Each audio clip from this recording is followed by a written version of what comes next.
Where the fuck is McClay? Stay away from him, Fabius. Stay away from him. 6 feet, Fabius. Fabius, Fabius, 6 feet. Fabius, get away from him.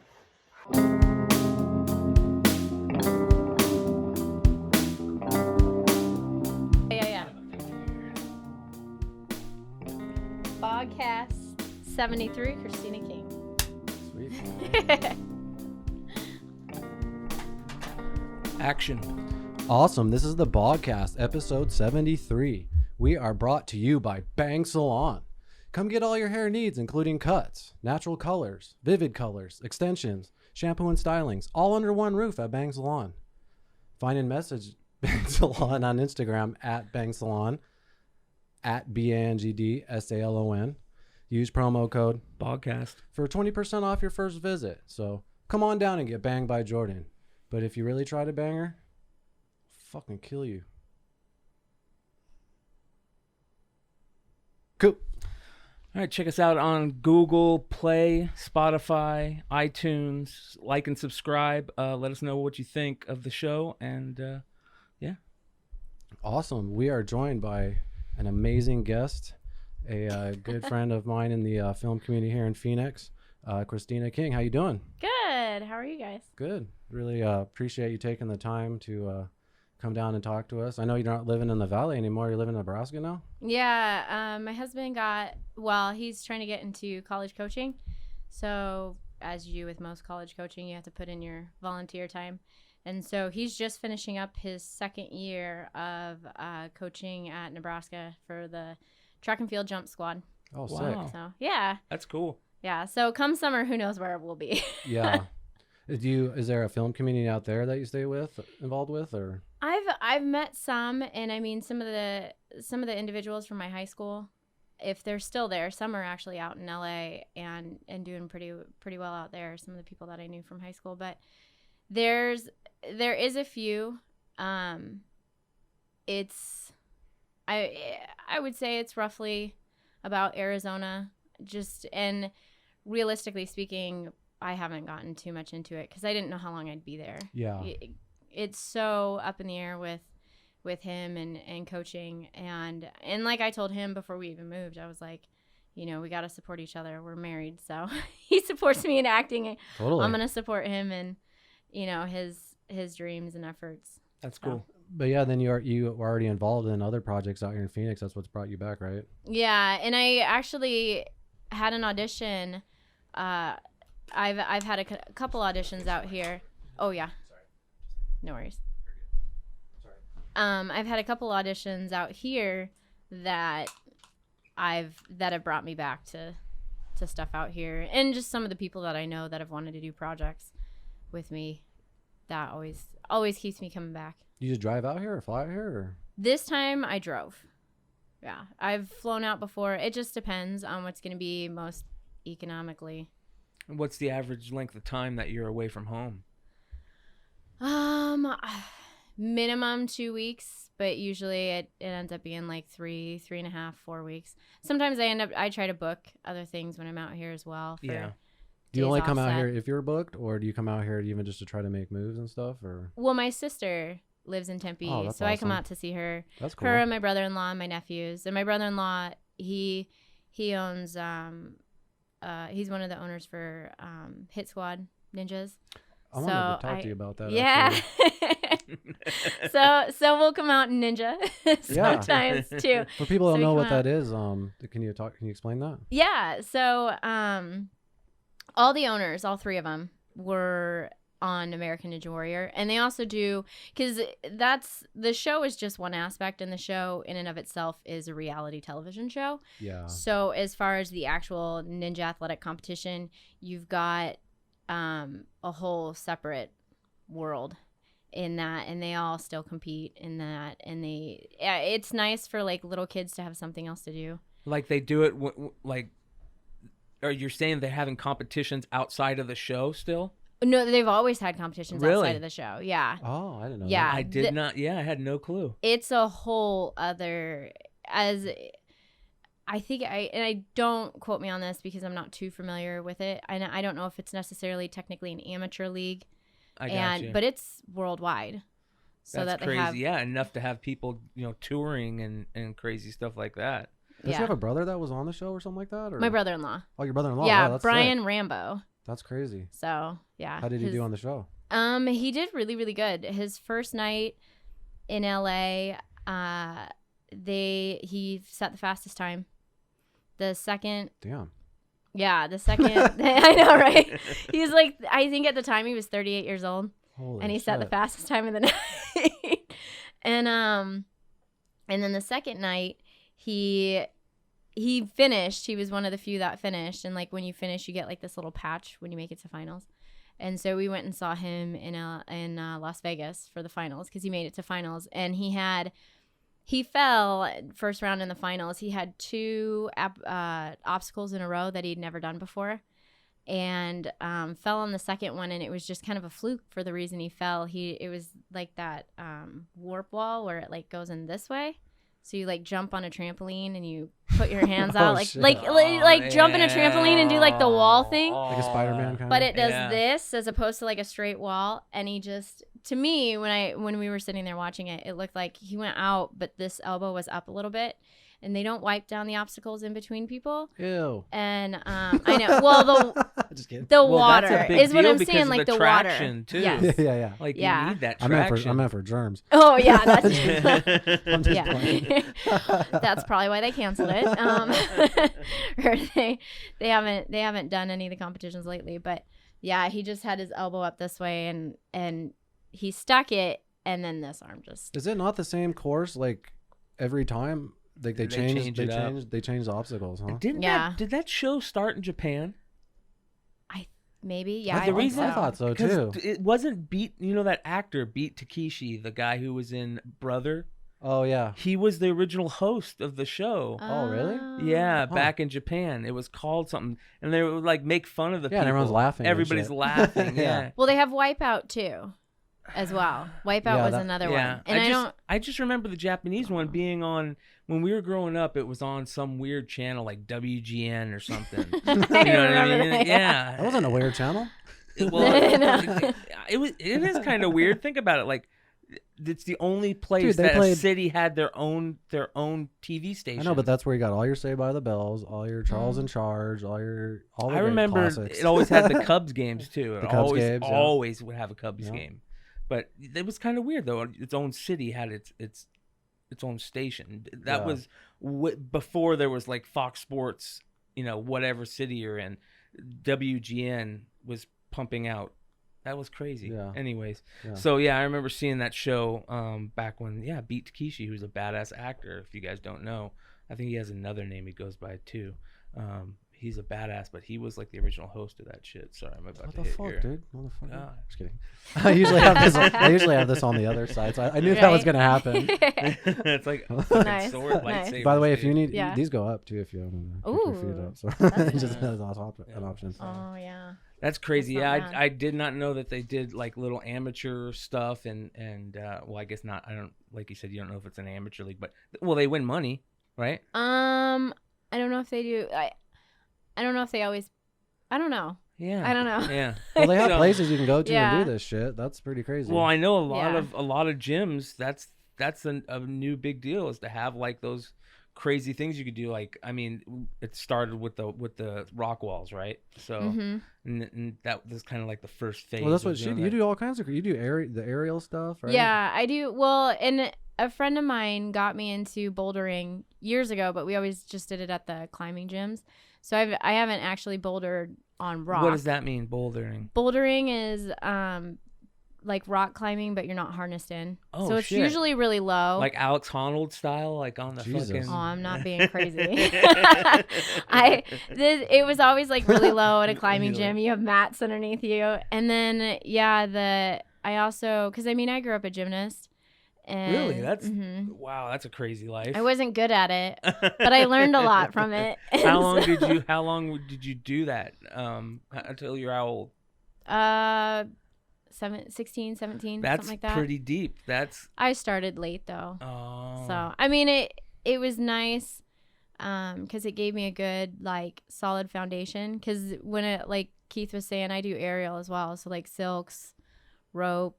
That's badass. Lyra. The physical strength that it takes to do this stuff is just unfathomable to me. So what kind of training do you do to prep yourself to even do that stuff? So aerial, the one thing that I train with a girl in Lincoln who she's performed all around the world. And she's the one that I primarily train with just because I've learned so much from her in such a short amount of time. But usually there's an area that I go to for like an open gym and everything like that. And I started there. I started learning it. And I remember the first time, like, I've tried to get my friends to come with me and they're all like, no, it's way too scary. I'm not strong enough. And I'm like, no, when I first started silks, I climbed up the silks once. And like, they're like, do your 4 climbs. I did one and was like, how am I supposed to do this 4 times? Because like climbing to the top of a warehouse with the silks, and I used the rosin. You use like a rosin on your hands to kind of make it a little bit stickier because the silks they're slick. And when I first started, like Lyra was challenging. Silks seemed impossible. Absolutely impossible. Like I remember having to do a figure 8 wrap on my foot, which it's just a type of wrap to like lock your foot in the silks. And it took me probably 3 weeks to understand every time I did it, I was like, it's not working. And I mean, but once I just kept going, I think I did like 1 class a day, 4 or 5 days a week on top of some of my other training. And within 2 or 3 months, I was really starting to like advance. So you really can advance if you really work at it hard. And now I've scared all my friends from wanting to come try it with me because they're like, I'm not that strong. And I'm like, no, neither was I when I started. Like it was pathetic. You just gotta put the time in. Yeah. And not give up. Exactly. And it's interesting because, you know, so having that foundation of gymnastics tends to bring it back. But and now that I do a lot more dynamic stuff, so there's kind of like my trainer always puts it, she goes, you have 2 types of aerialists in the world. You have your bulldogs and your ballerinas. I am not tall and skinny like a ballerina, so I'm not a ballerina, but I can do some of the flips and the one-handed stuff, and it's a fun little as long as you're being safe, it's a fun little adrenaline rush sometimes, especially when you're doing some of the silk drops where, you know, I mean, you're safe and you know you're safe, but still once you wrap how high up off the ground are you when you're doing this?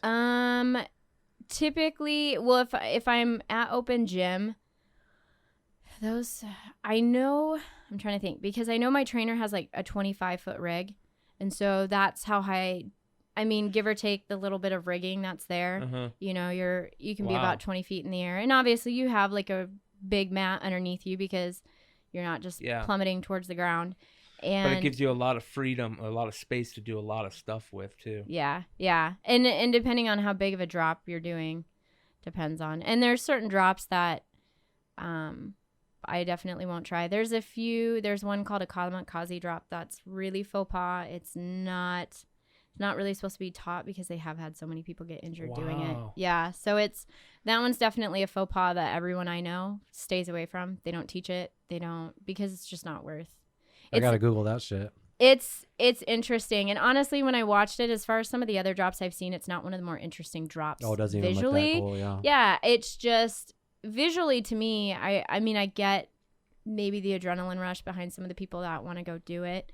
But it is if you wrap just a little bit wrong, you're falling out and you're probably going to break your neck and die. Jeez. If not paralyze yourself. Yeah. So, but when I Googled it, when I Googled it, cause I was curious to see like, what is the big deal about this? Cause I had heard it was so dangerous and I wanted to see like, is it visually interesting? Like, why is this a thing? And when I saw it, I was like, there are far more drops that are visually interesting to me as in a performance that are safer. Yeah. And so it's just not there. And I know the aerial community, at least when I've talked with my trainer, she's like that they are trying to make it a faux pas to do it. Not that everybody will, because you're always going to have somebody who wants to, but it is. That's a weed cough. Just want to verify that. That's a cannabis cough. Just want to clarify. You said community. How big is the aerial community? And I have a question on top of that. Do you guys compete? Is there within that, or is it just kind of? Does that make sense? Is there competition in that? There is, from what I've seen. I haven't. I mean, who knows? Maybe in the future I'd like to get involved in that. I'm more so really at the early stages of aerial. I just started putting together a lyra routine with my trainer. Eventually maybe a rope or a silks routine. How long are routines? Are the routines? Minute and a half. You usually shorten music to it. The one thing that I did learn, because you can do some of these really cool moves and everything like that, but the rock songs don't. The really hardcore, they don't line up well. Right. So the slower but intense music tends to follow it. You tend to get better routines out of that. So I have a song that I heard in one of the Lucifer episodes. I love finding music in television shows. Some of the best songs are like. And that television show, that show is badass. Is it? Oh my God, yeah. It's badass. Oh, I need to watch it. I did background on it twice. Really? It was a lot of fun, yeah. I love, people shit on background. I love doing it because you can watch, the pros do it. Their stuff, even more than that is, for me, it comes, dude, Neil Gaiman is like, oh, shit. Because Lucifer was in that Sandman. I don't know if you looked too far back into it, but Lucifer comes from that Sandman world. The comic. I didn't know that. The DC comic. Yeah. So, and that's a Neil Gaiman type energy, storyline, and they did a really good job to use kind of the background storyline, but they had to kind of change it up a little bit to be on primetime TV, because it was originally on primetime TV. And then they came back and they canceled it, and the fans were like, fuck, that show was amazing.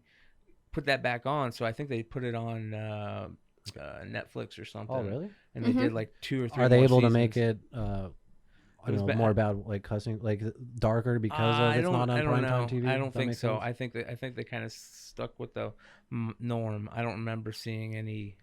There's a little bit more like butts and things. Yeah. Like that. Butts and wieners. They have a little bit more liberty to show stuff. Yeah. Did you do that in LA? Yeah. I went out before Sheldon went back to Nebraska. I went out for a month and a half and stayed with a friend of ours. I've been out there before and done a month here or there. Was that through Central Casting or something like that? Central Casting, and then I did extras management. And it was nice because I don't know, maybe it's because I show up on time and everything, but I worked every day. And I mean, I got featured a lot, because the one thing, and I should have been out there longer because for obvious reasons, LA, it's a bigger market.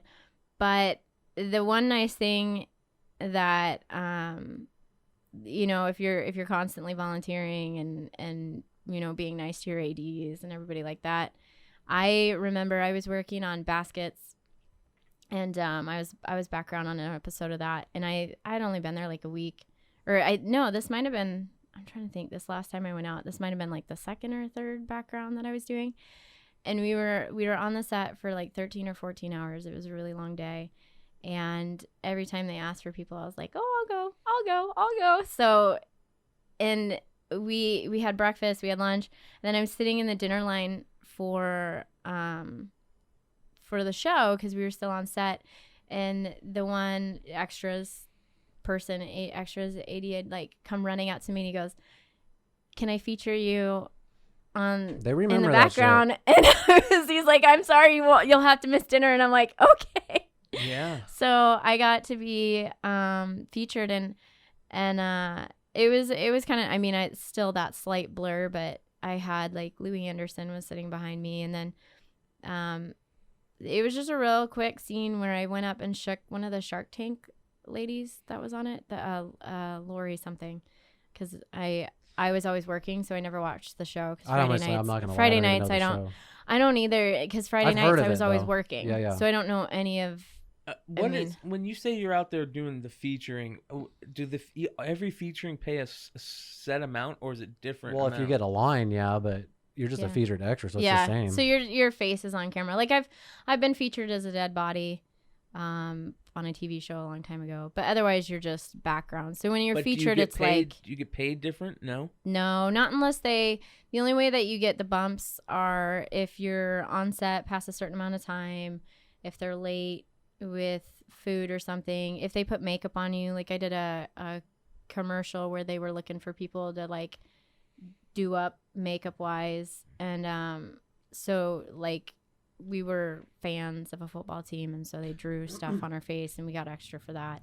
But other than that, well, you can win the lottery kind of in a sense, because I was in central casting re-registering or something, and I was just bullshitting with this lady next to me. I think I might have told you the story, and she said, yeah, I haven't been background in a few years, and she said she was on that show Two Broke Girls. So, oh yeah. And she said I was literally just standing there, and someone came up to me and goes, can you just come over here and stand here and just say this line really quick?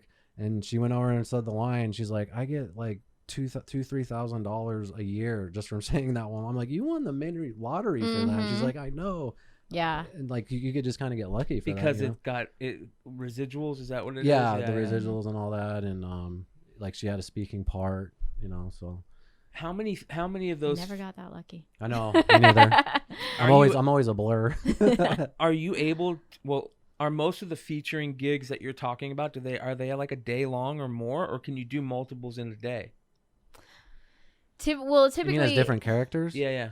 I was gonna ask you that. When you were for the same show, were you the same character every time, or they change you up? Yeah. It depends, because sometimes they'll book you for like a week as background, and it's the same background. So sometimes you come back and you have to bring back the same outfit and stuff like that. So the baskets one, it was a 2-day call, and they got rid of half those people, and then I came back. It was the same with I guess I did a few shows like that where you'd be on for the day and they're like, oh, we need to call back half the people, and you get, some people got called back, some people didn't. And so that does happen. And there's a few people that I've talked to who've been like cops on something like Lucifer. They've been on one of those cop shows or something like that, and they always get called. They're always a cop. They're one of the regulars, and sometimes they end up getting their cards or their union cards off of that because they're on there quite a bit. So that does happen. I know it happens too in the commercial world. There's that story I always, Joey always talks about with the Doritos, the Taco Bell commercial. He was in the commercial with the Yo Quiero Taco Bell, and he made like $70,000 a year off that thing when it was, or something crazy amount. I don't know if it was that much, but some crazy amount because it just caught fire. And they must have played that commercial, But the lesson learned from that is, and he admits is he's like, I made it, I'm a star, and he blew and he didn't do shit for like a year, and he was a huge cocaine addict, so he fucking blew all that money up his nose, and then realized, shit, I should have kept doing stand up and kept going auditions, and like no matter what gig you get, no matter how big it is, don't fucking stop the hustle, like keep that shit going. So yeah, otherwise it dies off real quick. So because I know people who they've been featured on a show, and they were one of the principal characters in a show that lasted 2 or 3 seasons, and then the show gets canceled, and they're still doing work and stuff like that, but they didn't stop, which is part of the reason they are still doing work, is because they didn't stop the hustle. They're still doing their hustle, and they're always going to do it, because eventually, if you hit you don't, the lottery multiple ways. What is that saying? In LA, it's just, you can just be walking down the street and get lucky. People get lucky there a lot. That's probably, that is why people are always going there across the country to work. That's what's weird about LA is it's full of very ambitious people. People don't leave their city to go there if you're not ambitious. You know what I mean? So, but then there's also that luck factor too. So you have all these ambitious people fighting, and some talented people who are ambitious just don't get that luck sometimes, which sucks. But well, and I remember being told from a young age that, it's easy to get lucky. It's hard to stay relevant. And so they go, the people who can stay relevant, the people who can stay in that world are the ones that are smart. For sure. And they're like, anyone can get lucky, but to stay in that world to stay popular, to keep because getting work. you know gotta be they know how smart. to reinvent themselves, take different Mhm. roles, not do the same thing and be typecast like a lot of some actors actually get away with that. But, Right. yeah. Yeah. You know what I did this last couple of weeks? I've been going crazy on documentaries, trying to find new stuff to watch, because that's all I do is watch crazy documentaries on YouTube and shit. And so I started watching. I'm sure you've seen it, and it's a Quentin Tarantino one where it's like 2 hours long, and it just goes through his whole career. Yeah. And they're interviewing his partners and everything, and that shit was crazy. And a lot of those people, the way by looking at it and watching it, those people are working their asses off. The crews? Crews, Oh, actors around Quentin Tarantino, and or not just Quentin Tarantino, but on those big roles, those guys are working their asses off. I always give props to the crew guys more than anybody, Yeah. because they're the guys that are fucking on there. They don't get breaks. They're fucking I think working 12, 16 hours. I hate even talking about it now, but that's what's sad about what's going on in LA now is all, the actors, but fuck the crew. Yeah. The production, the I crew is fucking so like crucial to a set that I give them more credit, honestly, sometimes. I think Robert Rodriguez was talking about just that, where he was like, Quentin was, I think it was Kill Bill. They were working so hard, and the whole crew and the actors and everything were working so hard day in, day out. And Robert Rodriguez could tell like they were starting to get restless and just kind of like, and so Robert Rodriguez is like, I guess Quentin Tarantino would never show the dailies to anybody, and Robert Rodriguez is like, dude, you gotta show the crew and your actors this shit's good. This will make them continue to put Why out. didn't he want to show them? I don't know. They didn't say. Quentin Tarantino never did until this moment. And Yeah. Robert Rodriguez is like, dude, you have to show For them morale. for morale. And so Quentin Tarantino said okay, and he showed him and it was the scene where she's got the sword, and it's like a silhouette, yeah, and she's I know what being you're talking about. like in a circle type thing, silhouette part, and that's what he shows them, and it did. And they probably exactly all got that. extra pumped and wanted to Extra shoot longer. pump, and that's exactly what happened. And Robert Rodriguez like, yeah, so he's done that ever since. Robert Rodriguez is he's dude, awesome, dude. I got so much respect for that dude. I'm about 2/3 through this book right here. Oh, it's no called shit, Rebel dude. Without a Crew. Holy shit. Or how a 23-year-old filmmaker with $7,000 became a Hollywood player. This book, bro, will blow your fucking mind. I knew about this story and all this shit, but this is literally the day-to-day diary. And the ambition that this guy had, filming it by himself. I didn't know him and Tarantino went to high school together. No, he didn't. They hung out in high school. No, he didn't. No, They didn't? As a matter of fact, he's getting ready to go to the festival where he meets Tarantino. Okay. But like he went to LA with this movie that he shot by himself on fucking home movies and shit, and lit everyone up in Hollywood on fire. Everyone wanted him. Columbia started giving him a deal, and it was all because of like how ambitious he was and shit. And yeah. he's a badass motherfucker. Mm-hmm. I highly suggest that book to any filmmaker or actor or anyone that likes behind the scenes shit. So Yeah, I've heard of it before, and everybody raves about it.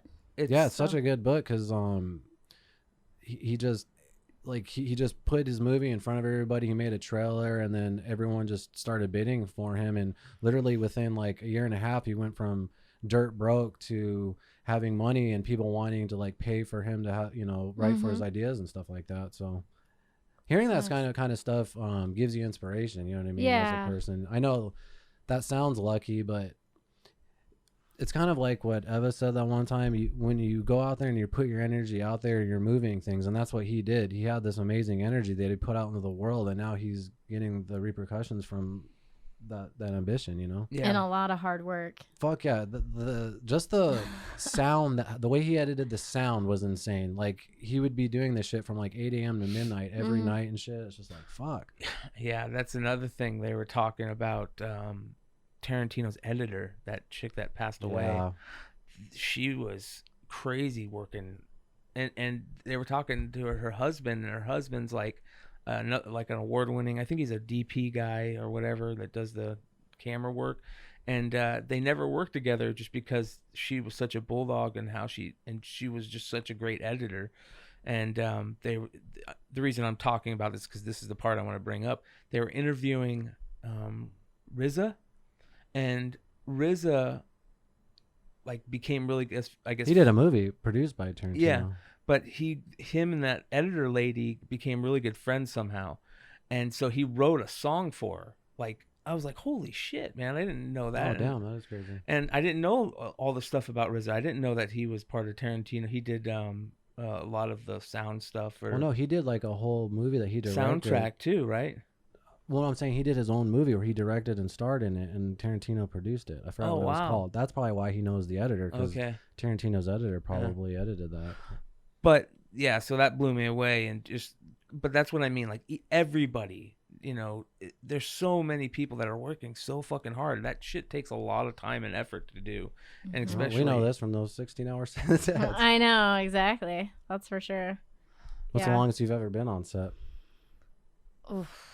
So there's a short film that I did with Sheila that she's been working on, and we did it as a 48-hour film challenge. And is that Love Drug? Yeah. Is there a way to see that? Not yet. So I've seen the recut, because the cut we turned into the festival, the contest, that cut doesn't count. She told me, she goes, this one doesn't count. I was like, all right, that's fine. And she just did it to get it in really quick. She did it just to turn it in, because that's why we originally filmed it. But we had so much footage and such a story that they forgot it could only be 5 minutes long. And it was. Well, that's good, because it created whatever you're at now. That's how these things work sometimes. Yeah. You know? It starts it's like what do they call that? Like a butterfly wing. You know what I mean? It starts the ball rolling. Yeah. And so we had done all this footage, and I'm trying to think when we started. It was early, and I don't think we got done until 2 a.m. But I mean, there was, you know what? That might not have even been. So I did this other film called Finally You. That one's not out yet either. All these films that I've done in the last 2 years, like, they've got serious fight sequences, or they're trying to edit them in a way that really leaves an effect on the audience. And Finally You, I remember I showed up, I think our final day, and or one of the final, not the final day of shooting, because we still had one after that, but one of the final days when we were doing the real heavy, intense fight sequences and stuff like that. And I think I got there at 2 a.m., 1:30 a.m., something like that. And by the end of it, I was so just covered in blood that I sat for, I don't know, an hour or two, like, just trying to wipe off enough that I could sit in my car, because I was an hour away. It was an hour drive, and damn. I was trying not to, like, coat my car. And that shit's hard to get off, and too. I think I got done around 6 p.m. the next day. So I was there at like Jesus. 2 a.m., 1:30 or 2 a.m. I honestly don't even remember. That whole week is such a blur. Like, I remember I hurt myself on that set because I was so tired at one point, and I'm like, no, I was like, we had to, due to camera, like, being in the scene, we had to fill something in quick for part of the sequence. And I was like, okay, let's add this sequence in. And I wasn't thinking like soft part, and I went bone on his bone, which he's a lot bigger than me. And I just remember I had this contusion on my bone, and I was like, it was this one, and I lost feeling in these two fingers for like just a little bit, and I just kind of stopped and was like, oh, that'll come back, it'll be fine. And then that was, I think, the third day of just being, because we were doing like 2 a.m. to 2 p.m. was the ideal.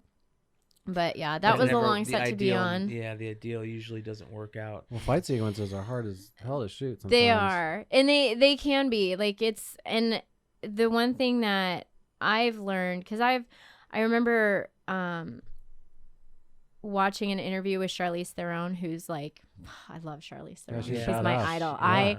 Twice in my life, I've had people say that I had a quality like hers, and I about died. I was like, oh my God, she's my idol. Yes, I'm okay with that. But she, I like I watched her Hot Wings interview. What is it? The Hot Ones. Hot Ones. Oh, Hot yeah. Wings interview. I watched another interview with her that she was talking about like she'll sit and rewatch stuff over and over and over again, which I do, and that's rare. A lot of like stuff that you're in.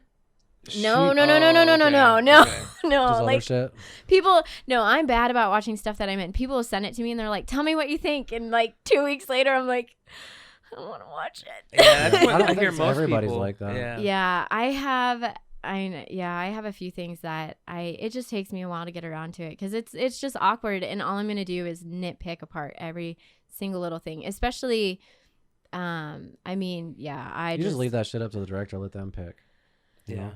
Yeah, you do your job, and then you don't have to worry about it. You don't have to see it. Exactly. Well, and what was interesting to me is part of the reason she rewatches stuff, and she even said like a big thing she watches is bad, like stuff that's not necessarily rated very high, like considered. I don't want to say anything's bad, but just something garbage. that's not We something that's not necessarily lie here. Oscar-winning material, and She goes, because you learn a lot from that. And that's one of the things, like, I remember sitting down with my husband, and especially, I mean, you and I have done a fight sequence before. Yeah. So, and as I've kind of sat back and watched some of the angles of camera and stuff, and I remember before we did Finally You, and as I've learned more, I kind of asked the director, I was like, is it okay? Because everybody's a little bit different.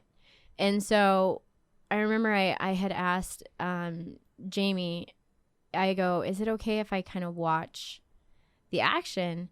Because if it doesn't look believable, Yeah. and it looks ridiculous. Like my husband was watching one of the Marvel shows that was on Netflix, and there was this whole big long fight sequence. And I don't know if it was like a one-shot sequence where Is it Daredevil the one? mist. There's like It one wasn't- of those scenes in every single It Marvel was- season. True, dude. yeah. Yeah, it was Yeah, it was the these- one with all four. Yeah, Defenders. Yes, and I remember more times than not in that show, I just remember watching the sequences and being like, missed punch, missed kick, Really? missed. I Like, don't- see, that's funny you say that. If It's you because slow down shit, there's a lot of that. There's that even in The Dark Knight Rises. If you slow down, there's one where it's just completely off and the stunt guy just falls down. You're like, what? Yeah. but the thing is that because you know how to choreograph one of those, you see it. Me, I don't. I think those scenes Well, because are she's going out of badass. her way to make it look real. That's what why. I mean. So, like, Yeah. I always ask Keith, I'm always like, being,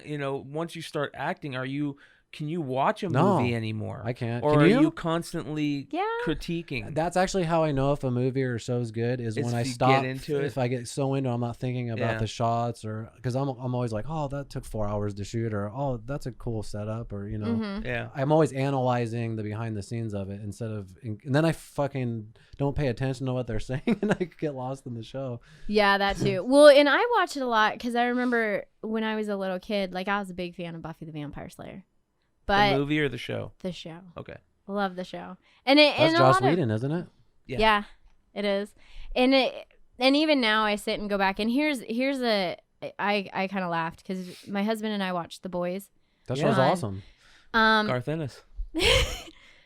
It is a good show, but when you're an athlete, it is really hard to watch. Wow. I am not gonna lie. So I love we hearing almost stuff like this.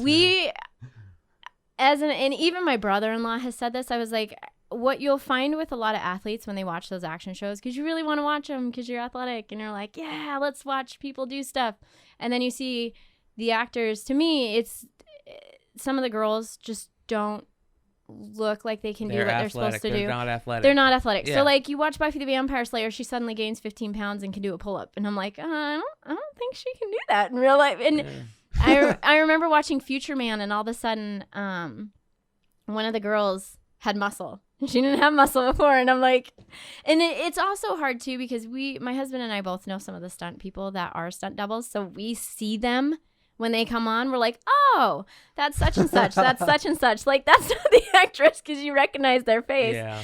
And but at the same time, like, we were watching The Boys, and that first scene where she stops the bus, there was no reaction in her body, like, at all.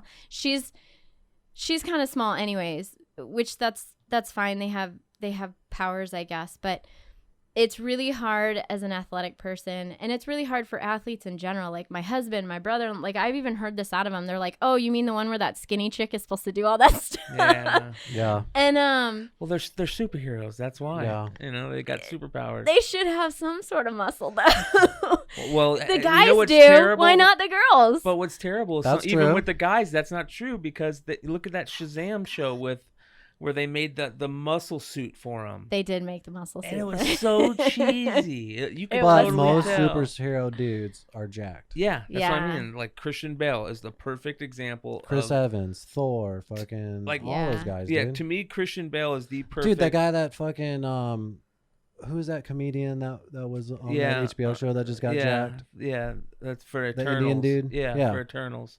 I forget his name. He wrote that movie. He was Sick nerdy or as whatever. fuck, and now Yeah. he's jacked. But did you see what he He's came out writing and said? for sure. No, he said yeah, but he came out and said, he goes, there was no way that I could ever even get anywhere close to doing this without having the studio support behind me.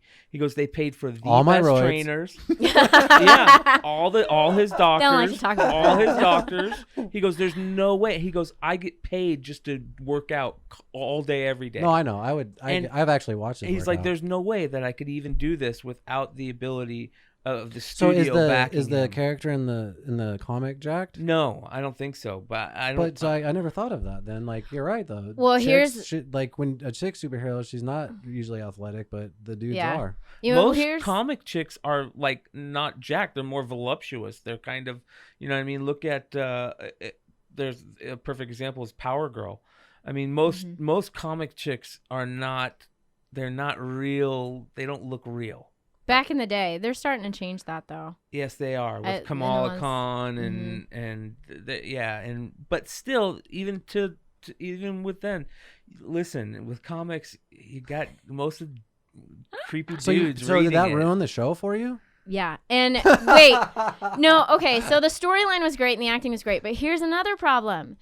Your fast guy doesn't have good form, like good run form. So like because Your husband must have been fucking Yes. just like. So I'm my- sitting like every time we're watching something, if somebody's running, he's like, he's not that fast. Look at his form. That's dog shit. That's not good run form. So like we were sitting and watching, and he does the race. He's like, oh my god. He's like, he can't run. Like put somebody. I think He's that like, you happens with can every show, train. though. He's like, you can teach run form. He's like, and And so most of those guys are already kind of athletic anyway. So yeah. Well, and here's exactly. And he's taught me run form. So somebody had asked me, they go, well, what happens if one of your characters has to run? And I was like, I better have good run form. I'm going to hear about it from him. I was like, if I'm supposed to be fast, my form will be on point because I don't need some track coach sitting there going, well, that's not real. Well, that's why actors take things to the next level. It's not for like normal people who, don't care about stuff. It's for people who are into what the role they're playing is to be like, oh, wow, they actually did go out of their way to learn that. Yeah. You know what I mean? Yeah. So- And as a kid, that's why I kind of wanted, like, the more I've gotten into stunts is the more I'm like, because I grew up a gymnast. I'm not going to be skinny. I'm not going to be, and you've got the fitness models that really try to tailor make their body. And I'm like, well, I want to be able to do cool shit. So I'm not going to worry about dimensions. I just want to be able to be strong and do fun stuff. I think that's the way you should be when you're being into physical fitness, is not worry Right. about the look, just worry about what feels good and bettering yourself. Mhm. How does somebody get into the stunt world in movies? Okay, so the way I did it, and it's all indie stuff that I've gotten into, that I've gotten to do stunts in. But you'll see, what's interesting, you'll see aerial in background. So watching Percy Jackson, I've actually saw somebody doing, it's called a knee hook climb all the way up in the background. So I haven't gotten to do that. Now that I can add it, I couldn't the last time I was there. But the way I got into, my friend, because he's like, oh, you did some martial arts and self-defense like back in the day. And I was like, yeah, and gymnast. And there was a group that was doing like this little 30-minute independent film, and they were casting for 2 female roles in it. And so I was like, oh, I'm going to put in and see if I can get this. And I was the only one who showed up that day. Other people couldn't make it that day, so they were sending in videos. And we choreographed a fight sequence. And I remember I was the person I was working with was Bobby Shook, and he's not in I don't think he's in Arizona anymore. I know he moved to New York with his wife, and then I haven't talked to him in a long time, so I don't know where they're at. But I remember talking to him. He was kind of teaching me how to do it because he had learned for stage, and he was trying to relate it to me. And I remember he was trying to say something. And I was like, "Oh, you mean like Stargate Atlantis, Stargate SG-1?" And he's like, "Yes." He's like, "I don't," because Ronan, who's Jason Momoa, was on Stargate Atlantis, and I was a big fan of Stargate Atlantis and the Stargate SG-1, and especially Stargate Atlantis because you had I can't remember her name that played Tayla, but they really did bring on some martial artists and Jason Momoa who could actually do some really cool fight sequences. And so, you know, he would kind of talk about the different styles. Well, in this film, we want like every move is a finishing move as opposed to like the Jackie Chan where it's all real quick and sometimes you can't necessarily see, which occasionally I've had to slow down my moves on camera because I think just because I have a stronger core because of insanity workouts, gymnastics, everything like that. Even when I've done Taekwondo, which I'm still like a white belt because I can never make it consistently on time to get any Sounds farther. like you're doing a lot of stuff. Jesus. Well, Wow. I coach gymnastics too, so I can't always make things regularly. But some of the like not really, really high belts, but some of the slightly higher up belts will, especially the guys will be like, well, I want to spar with you because you're faster. Now, that means I get hit a lot more because I'm like, I don't know how to block, but they'll want to spar because I'm harder to block just because that core makes you a little bit faster. And so, but that's kind of where the Jackie Chan type stuff comes in. And anyways, so I had to learn this fight sequence and then we had to perform it that night in the audition. And so I did that and it turned out really good. We didn't end up filming that, but then after that I auditioned for Aerialists. Oh yeah. And so I went in and auditioned for that. And my same friend who I take Taekwondo lessons from. Well, that was at a Taekwondo place for the audition, wasn't it? Yeah, the second audition. Yeah, it was at the Taekwondo I think that's where I met place. you. Yeah, that is. Yeah.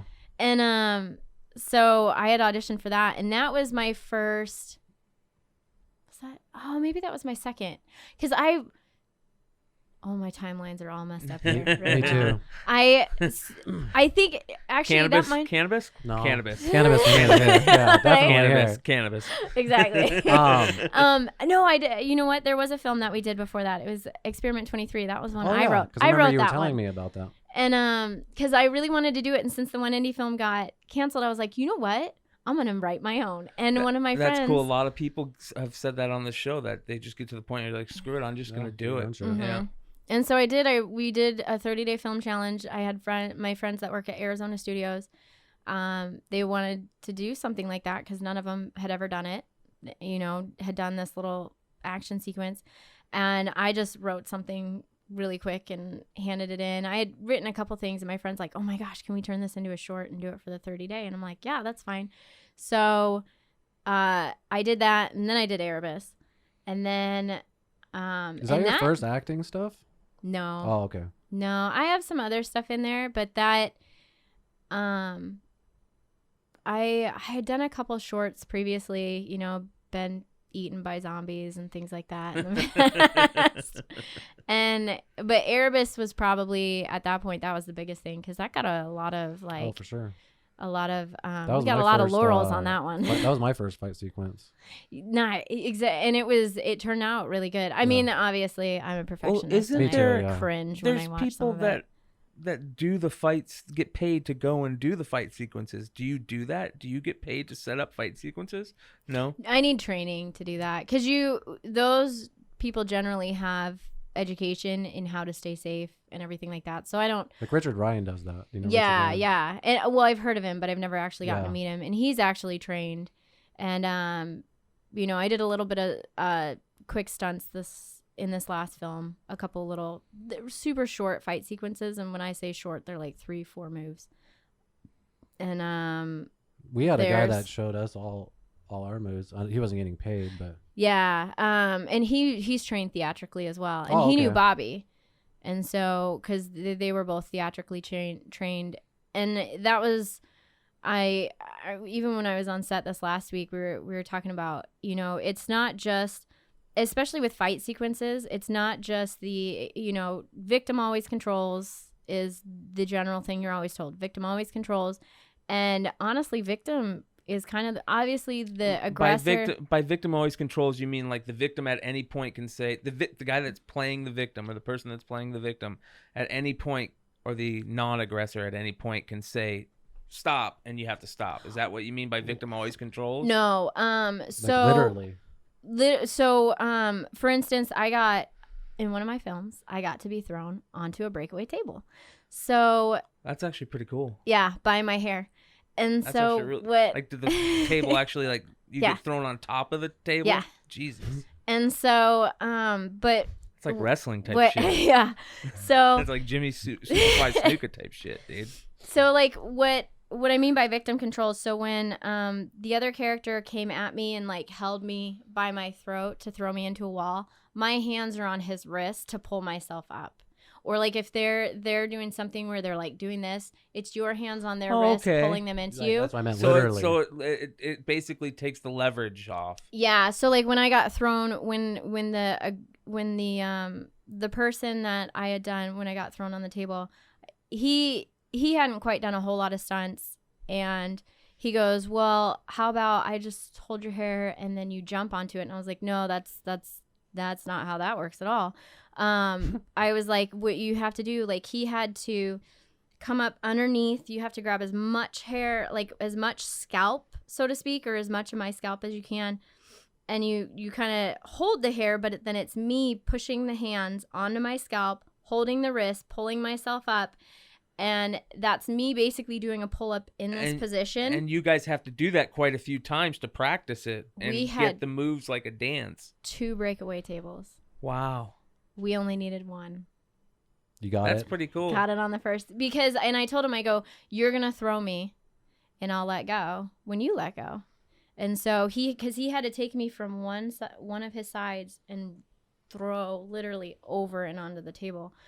And I was like, so I just had to hold that position. And that's another reason why, like, you got to be at least a little bit strong for stunts, because a random person isn't going to be able to hold themselves there, because it 8 hours of it tanks your body pretty fast. And you're going to walk away bruised and sore, and you might end up with a few cuts. Like, I remember after the table sequence, I forgot, but I woke up the next morning, I had some random bruises all over, and I'm like, where did these all come from? Or even this last week, I had the whole top of my foot was bruised because when I had to push somebody back, they kept tripping over my feet, and I didn't realize it necessarily in the scene. Yeah, this probably happens a lot where it's little things you don't. That's why the professionals are professionals. You seem like you have enough knowledge to choreograph yourself. I thought about that. Yeah, I would like if I'm gonna do it on a legit set though, I want to have that training so that I can have a little bit more. Is there like a certificate or something? Like, I think so. That's what I've been told. Yeah. Is it's an actual like course. It's funny.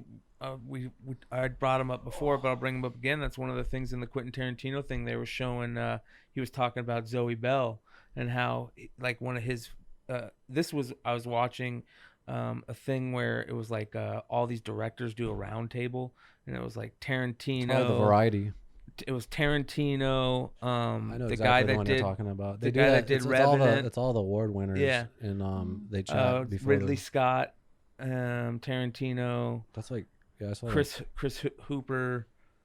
Another guy. Anyways, so they asked him what is your all-time favorite moment in any movie you've ever done, like, and I think one of the things Tarantino says one of them is when the moment he got Zoe Bell to start thinking like an actor instead of a stunt person. And he said it was such an amazing feeling because he could see the change start to take process, where she went from a stunt woman to a star, and it was cool hearing him talk about that. So a lot of stunt people, you have they a need to have their own already. award. They yes. get they do a lot of work that they don't get credit for. Yes. Oh, they do. They absolutely do. And yeah, and some of the stuff they do, because it's dangerous. Like, you hear some of the stories and people who've been injured for life. Yeah. There was somebody just recently on a set. I think she was a PA though. The Oh, one was a that PA. broke. Yeah, Yeah. she was a PA because something about a lift that came down What set and was that? crushed her. It was Batman or yeah. Batgirl. Yeah, that it just came down. Yeah. One thing we asked like go ahead. I was actually gonna ask. That's what I think you're gonna ask. Audition. Yep. Oh.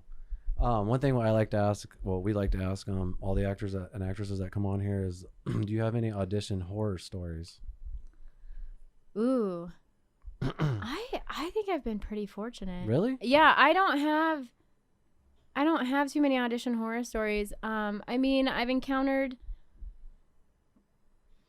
one person, maybe two that have overstepped their bounds a little bit and were That sounds pretty angry horrifying. when I didn't like, not physically or something like that, or maybe they said something and I was like, I don't think I'm going to be available. Yeah, like, you know, I have had a little bit of that. I'm trying to think if I've had, nobody's ever aggressive. Like, I've never had any issue with individuals, which my friends laugh and say it's because I scare people. You ever do something that makes you just super embarrassed, that you're embarrassed by? Like it's a really bad audition or something? Like I've had bad auditions. That's what I'm talking Yeah. Oh, yeah. I didn't mean like creepy dudes. Yeah. Oh, because But- I know people who've had creepy dudes, and that's what I thought you meant. No. Like, I've heard like horror story auditions I'm sure where there girls is. are I'm like, sure there is. don't do I'm probably gonna have to this. I'm gonna have to reword that question. Especially for women, because sorry. it's Yeah, no. you're right. I didn't even think of that. My Oh bad. my god. Because Especially with as a matter all of the fact, I Me feel Too bad stuff. for actresses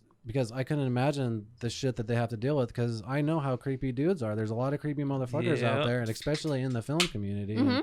And sometimes you guys don't, you guys obviously take more bullshit than we do for sure. I mean, I wonder sometimes, and the only reason I'm kind of like, maybe we do, maybe we don't. But I had a No, you friend do. who was in like the modeling business, and he used to get. Oh yeah. So he used to get issues all the time. Well, so that's why I was like, being maybe a male like- model The is like one Zoolander of the worst things like you could Zoolander be. shit. Yeah, it is. I Yeah. remember him telling me stories, and I was like, Like 90% of those dudes are like anorexic or He was, bulimic or they're super better super now. fucked up. No, but it's like a segment of as far as just because Like every crazy, actor goofy has just a stuff. bad audition, and I don't know if Yeah. you have one that you could share. I have. I'm trying to think. I know I've like gone in and just completely. I've had some good auditions. I'm trying to think and it's been a while. I mean, I'm one of those people that it doesn't matter what I'm auditioning for. I'm gonna be nervous. I'm just gonna be nervous. I'm always gonna be like, this isn't. Auditioning is fucking always weird. It is, and it always has me nervous. And I remember one of the girls I know was like, I went into this. She's like, I never get nervous for auditions, and then I went into this one. I got nervous, and it was so weird. And I'm like, I'm nervous in every single one. And one time I've had it like one of the parts that I did get, but they were like, she was so nervous, she was shaking, and I'm like, oh my god, I was hoping nobody noticed that because I always get nervous. I've had just auditions where I don't know if you just stumble over things or you don't. I had one in LA where I sweat so fucking bad, like it was on my armpits, and I just walked out there like almost wanting to cry. And, Yeah. and I just know they were probably like, or I don't know if they were like that or not. No, but I bet you that they're probably like that. I feel bad for that dude. It was that noticeable. that was one of but my first auditions in LA. I that guarantee went they out see there, shit and- like that all the time. You know what I mean? Like we're so worried. What are they? We so look at ourselves. That was like a huge learning experience because, like I said, it was my first audition in LA, and I was expecting it to be like, oh, it's LA, blah blah blah, and I went in there, and it was exactly the same way as any audition in Phoenix. It's just 3-4 dudes behind a desk with a camera. It was no That's different. creepy So to me. even I though don't I know. was sweating and shit, like I was like, it made me realize, okay, this isn't as big of a deal. I made it a bigger deal in my head. You know what I mean? So it was a learning experience at least. I had one where I don't own an iPad or anything like that. And I remember I went in and they're like, read off of this. And so I get to the end and I stop. And then they look at me. And I was like, You didn't scroll? I didn't scroll. I didn't know I could scroll. I was like, You thought it was like, there's only I thought one it line? was, well, no, It's it only was like 3 a words? sheet, but there was like 2 pages that we had to cold read. And I'm sitting there and I'm like, I mispronounced a word. I didn't know how to use the iPad. I was like, well, this is embarrassing. Like, I don't use any of that stuff. I mean, I've never really had an embarrassing audition. I think all my embarrassments happen outside of actually auditioning. So I've had bad auditions where I'm just like, wow, I definitely didn't get that well. Yeah. Which is, 90% of the time, and maybe, well, no, I think that might be 100% of the time. I had a horrifying experience where you were at, actually. So you may not know this, but she's always been very helpful and kind to me. You've always, hey, audition for this, or here's an audition that you might be able to get this, or if I had questions on memorizing lines and things like that, you've always helped me. So anyway, she helped give me a video audition for I think it was a feature film, and I got the part, and then we went to do a rehearsal, and when I went to do the rehearsal, I thought it was all cool. I didn't have to read the lines. I was like, oh, I'll just do it when I get there, And when I got there, dude, I fucking butchered it up. She had her shit memorized, was killing it, and I'm trying to do all my shit, and then he's trying to like get shots in his head, and I just butchered it up. And then literally at like an hour later, I get an email like, oh, you don't have that role anymore. And I was like, I was devastated, but I realized it made you learn. Fuck, I need to have my fucking shit together. Like that was one of the best things that happened to me, actually, even as horrifying and as embarrassing that was in front of you and all those people. But like that was one of the biggest lessons I learned. Like if you're gonna do this, you need to always have your fucking shit together. So that film didn't get to finish. I kind of felt like I dodged a bullet, because then like a year later he's like, do you want to play this alien bad guy? So I'm like, why the fuck are you're asking me back? Like what? So I wasn't sure. I'll bring, I've been watching so many of them, but that actor roundtable thing, that's what when they ask that question, like what would you give, advice, like 90% of the guys that are real say fail. They say not only that, but always prepare. Oh yeah. Be a professional. Don't go there not knowing your line. Oh yeah, for sure. And that was, I mean, like, it was funny because one of the ones I was watching was that with Shia LaBeouf, and that's what he kept saying. Like, he's just like everybody else, super nervous. Like, but he's like, I just make sure. He was at one of those tables because of his directorial debut, and he didn't feel like he belonged there. Did you see that? Yep. That was a good. Did you see that Charlize Theron interview with Adam Driver where they talk to each other? That's a really good one. Ooh, that's on YouTube. Adam Driver's a weird dude. I know, man. but this is a very good conversation just about acting in general, and I know I wanted to tell you that earlier in the conversation. I think you'd enjoy that one. Well, she's actually supposedly one of her really good friends lives in Nebraska, and she'll fly her out to LA quite a bit. It's this. Oh, really? Yeah, it's a friend. I remember when Sheldon, we had gone out to look around Nebraska, and he met up with one of his friends, and his friend's girlfriend's mom's a hairdresser, and they're like really, really close, and she's flown her out to stuff, and I'm like, oh, this is the closest I'll probably ever be to somebody who knows her. But yeah, no, I love watching her stuff. She is, she trains for her roles. She's like Numi Rapace, Charlize Theron, like they'll train for the roles they're doing. She does most of her stunts. She's a really good actress. She had a crazy life. I think she watched her parents get murdered or something like that. I know. Well, she was South Africa. South Africa, some crazy stuff. She's in one of my all-time favorite roles, and that is the Mad Max role. That movie's so badass. That's one of the best. That movies. has some of the best behind the scenes. Yeah. There's hours of behind the scenes on YouTube that are phenomenal to watch. And Hardy and what Charlize Theron they hate each other. They hate each other with a passion. Yeah. So they're professionals still. That's one of the. I don't know. If you guys haven't seen it, go watch those roundtables on YouTube. They're fucking amazing. They have they're every year. It's Variety. I think it is Variety. Yeah. I think most actors like in this world have seen those. I like it was just I've been watching. Because ton of them. There's ones for the producers. There's actually one that I saw that's really interesting with all the head of Netflix, the head of Disney, the head of Amazon, and they're all talking about the future of streaming and things like that. That's a really good roundtable, actually. Nice.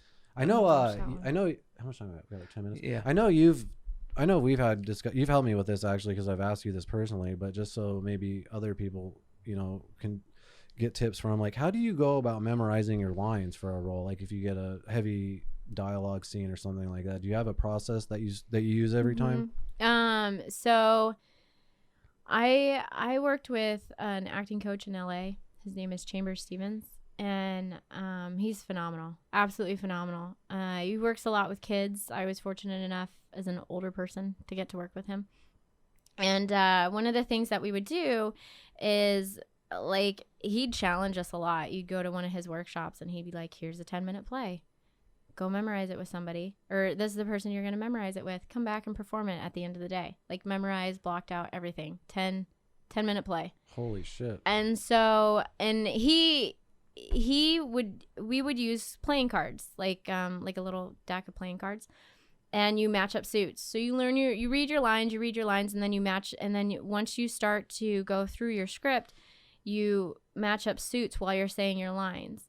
And so what that does is it trains you to know the lines without having to consciously think about them, so that as you ride the emotions, or say you walk into an audition room or you walk on set and they're like, it's completely different than what you thought, or now they want you to do this, they want you to do that. You don't have to worry about what your line is, because it's already subconsciously in there. So you can pretty much do anything they want you to do. And then if you're working dialogue with somebody, you just sit and play war with cards. Cool. So that's a great idea. Yeah. And when I did a play at Tempe Center for the Arts, and it was 96 pages long, and it was a 2-person play. It was 1-act play. And that's exactly how, and I remember it was the first play I ever did. First play I've ever done, and I did it at Tempe Center for the Arts. It was an amazing experience. I did have a little, it was really hard to come out of the character, because in the play she gets raped, and so that started to give me a little bit of my mom looked at me at the end of our it was a Neil LaBute play, and my mom looked at me towards the end and she's like, are you gonna be okay? She flat out told me, she's like, you don't look good at all. Damn. And because when you take a character deep, and you can still get, I started, and I'm grateful that I've never had anything like that severe as what happened to the character happened to me, but I do have friends who did. And I remember having to do that on stage and make it as real as possible. I'd have people touch me, and it was really hard to be around people the whole time that I was doing that. And it took about a week. And then even then, I have a dress that I wore in the play I still won't put on. And they gave it to me because I love the dress, but I won't put it on. But that was a play right there that, I used that technique because there were only 2 of us. So forgets the line, and that's what I did. I used playing cards, and I learned the lines, and I do it for auditions. I do it for if I get the part. That's how I learn. And but it also helps me listen to them. So if they change their lines on me, or the film that I just got done with, the other actor to spontaneously change the lines to make it feel more what he felt the character was, which was great because he's a phenomenal actor. But it also helps me to alter my line, because I know what's supposed to come next, but I can alter it based on what they just said, because I already know the meaning of what's supposed to come across. So yeah, that's smart. Yeah, that's what I was taught. And it's just so that regardless of what happens in front of you, around you, or whatever, you can say what's supposed to be said. Yep. Yeah, that's cool. It's like a beat. That's the first time it is. I've heard that process. I've never heard that because I asked that a lot, and I've never heard that process before. It's very interesting. It's worked for me. So, and I'll sit. Sometimes I'll do it while I work out and stuff like that. But the cards definitely, because then you're focusing on lining up suits, or you're focusing on winning a card game over anything else. So, do you think it's easier to get lost and hard to shed a character in a theatrical play than it is film, just because it seems like you're more invested into the character I've never done a play, so I can't speak on it. That's why I'm asking you. I didn't know. I've had two characters leave a lasting impact. That was one. Just because of the fact, I started getting panic attacks. It was interesting to me because I've never had this happen before. I would get panic attacks before I'd go on stage, about that scene. And it wasn't that I didn't. I mean, I trusted the other person and everything like that. But it was a difficult play to do. Well, you actually had to reenact it or something, or it was more so a choreographed like fight rape scene. Oh, geez. That was done. And I mean, it's just, you know, you got to make it as real as possible, and you got to go there. The other one, and that one probably took the longest, but I also had difficulty getting rid of Mara from Finally You. Not really getting rid of her, but I remember when we were filming, my husband didn't want to be around me. He didn't. He was like, who am I talking to right now? He's well, like, I don't know like, if I want to be around characteristics of the... She... how do I know? I don't want to spoil it. Oh, okay. You don't have to. No. Okay, that's fine. I'm trying to think. I get that. She, you know, she had her view of the world, and you know, she was the most important thing, I guess. I don't know how to conceited. All about antisocial. Maybe, I don't know. I don't want to give away what because that one hasn't premiered yet, but it did start to wig him out a little bit. And then I know Velvet that had a lot of people questioning my health. that was the one that people were like, are you okay? Maybe you shouldn't do these characters. Maybe you shouldn't do this. And those two were the hard. I mean, I have other characters that I love, and I love the complicated ones. I remember at one point my acting coach, the one in LA, looked at me and he goes, I think we need to find roles that he's like, we need to figure out where this line that you're not willing to do. He's like, because it doesn't seem like you. I was like, well, the complicated characters are interesting. Oh yeah, they're more fun. Yeah. Mm-hmm. And it's a challenge. Yeah, it's a challenge. I mean, I'm sure there's a few characters that I'd look at and be like, nope, don't even want to go there. Yeah. That's. Well, but, where can people find you? Do you have social media, Instagram, stuff like that? Yeah, I've got my social media. Instagram is CMDINK at CIMDINK on is my handle on Instagram, and then I technically have an actor page that I need to keep up on. I haven't been doing a very good job. Christina King on Facebook, and then I'm also Christina Denkinger-Hutchinson. I know that's a mouthful. On Facebook, that's my personal very cool Facebook page. So do you also have any projects that are out that people can find you on, or Aerialists, I know that got dropped. I've got oh my goodness, Moving Ashley is a feature that you and I did. I know they haven't released it yet, but it is done. It's done. So hopefully that gets. I was just a pizza guy for like a second, that was a fun one. That was a really fun one. And that one hopefully gets released soon. Hopefully Finally You, hopefully Love Drug, Dark Side Opulent 2, Dark Side Opulent 3, and then I come back in May for A Night of Hunt and Seek. And then I have at least one other short, and Countdown's another short that I did. And those are literally, I have so many things in post right now that the life of an actor. I know, right? That is true. Hopefully one day you'll get to see everything. I know that would be nice, but hopefully everybody gets to see it. But Erebus for sure. Experiment 23 is on Vimeo. Erebus is on Vimeo, right? Yeah.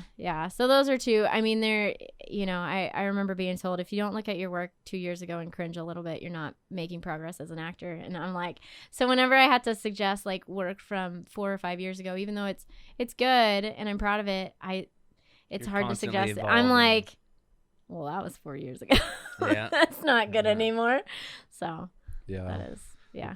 Well, we really appreciate you coming on. You're one of the. I remember when we first started the podcast, one of the first person I asked, but then you moved and stuff. I know. So I really appreciate you still remembering and taking the time to come on. So it means a lot. So thank you. Like I said, you've always been very nice and helpful to me. And anytime I ever had questions and stuff, you always help me out. So I really appreciate it. Oh, always. I always will. You know me. Yeah. So do you want to do some shout outs, McCoy? Big shout out to Chris Martin Hemphill Farms. I was able to go to their what do they call that? The farmers market thing that they do I thought they canceled it. Well, they canceled the one on their 19th Avenue site, but they had one at Youngstown the weekend before. Oh, nice. And I was able to make it out there.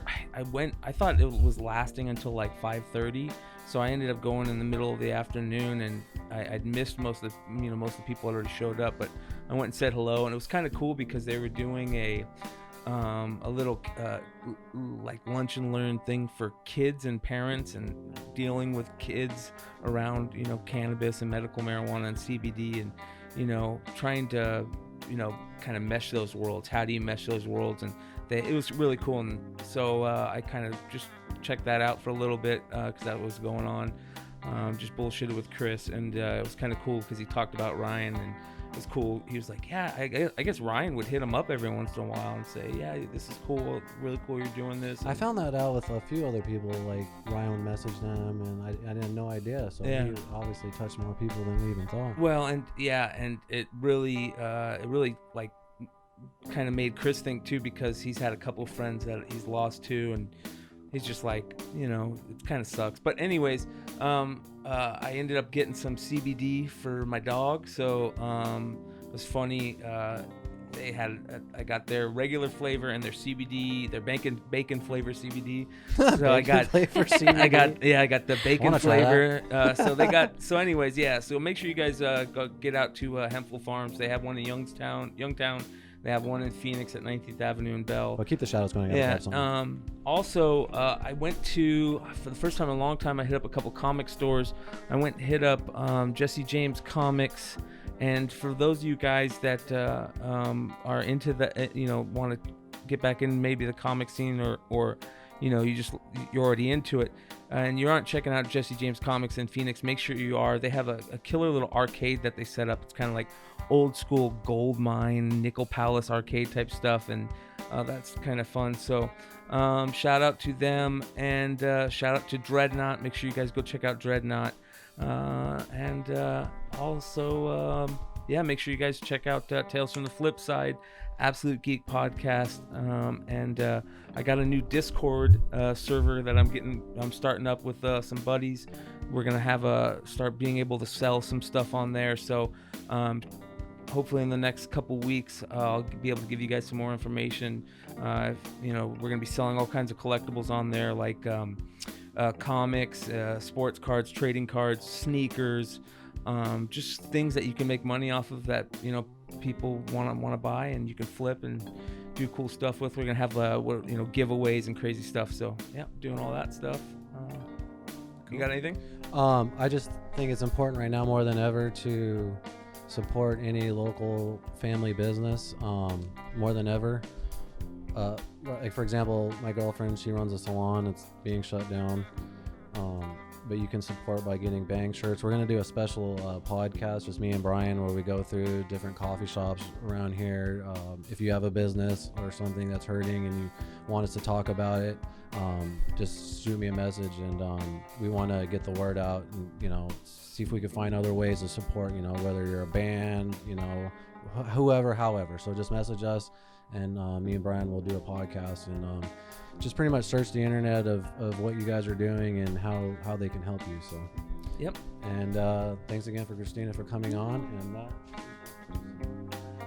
and that is a wrap on episode 73 of the Bogcast.